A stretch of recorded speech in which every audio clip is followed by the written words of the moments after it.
তো চলো আজকে 14 জুলাই। তো দেখো আজকে তোমাদের দাদাভাই এনেছে পটল, উচ্ছে উচ্ছে পটল। আর তোমাদের দাদাভাইয়ের খাওয়া হয়ে গেছে। আমি এখানে ডিম ভেজেছিলাম, খাওয়া হয়ে গেছে। আমি আজকে একটু ঠাকুর মন্দিরটা একটু পরিষ্কার করলাম, কারণ শুক্রবারে শ্রাবণ মাস পড়ে যাচ্ছে। পরিষ্কার করলাম। তো দেখো তোমরা বুঝতে পারবে, দেখো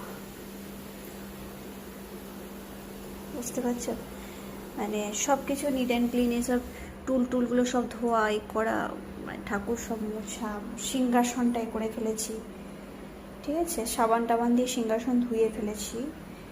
আর এই যে এগুলো করে ফেলেছি, একটু সিংহাসনটা সাজিয়েছি, দেখো সাজিয়েছি।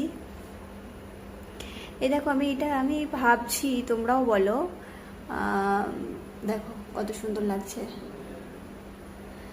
তো তোমরা বলো একটু যে এই যে ঘন্টিটা, এই ঘন্টাটা কিন্তু দার্জিলিং থেকে আনা হয়েছে। তো এবার দেখতে পাচ্ছ, তো আমি এটা বলতে চাইছি যে এই যে আমি দেখতে পাচ্ছি একটা পর্দার মতন চাপা দিয়েছি নেটে। তো এইটা ভাবছি কোনো একটা পর্দা করব, সুন্দর থেকে একটা পর্দা করব। এই যে পুরোটা হোল একটা ওপেন কিচেনের সাথে একটা বড় নয়, তো যতই হোক একটা কোণে ভালো করে রাখা হয়েছে, যতই হোক তবু একটা কেমন একটা লাগে। তো এবার ভাবছি শ্রাবণ মাস তো শুক্রবারে পড়ছে, আমাদের ভীষণ মানে উপোস একটা ব্যাপার আছে আমাদের, যেহেতু আমরা শুধু শিব ঠাকুর পুজো করি, আর কিছু না, শিবের আছে আমাদের। তো এই জন্য ভাবছি একটা পর্দা করব। তোমরা কি বলো বন্ধুরা? পুজো টুজো করা হয়ে গেল, পর্দাটা এঁটে দিলাম, ব্যাস হয়ে গেল। তো চলো,